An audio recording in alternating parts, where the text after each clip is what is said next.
Salam, gəlin belə bir məsələnin həllinə baxaq. Deməli, əmək haqqısı 5000 və 12000 intervalının xaricində olan işçilərin məlumatlarını əks edən sorğu yazmağımız tələb olunur.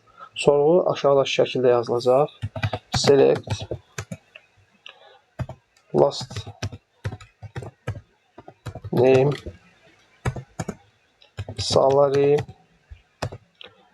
from employees veya salary not between 5000 and 12000. Sorğunu işə salsaq və nəticəyə baxsaq, görərik ki, əmək haqqı sütunundakı bütün göstəricilər 5000 və 12000 intervalının xaricindədir. Yəni 5000-dən kiçik və 12000-dən böyük olan əmək haqqı siyahısını biz əldə etmiş olarıq.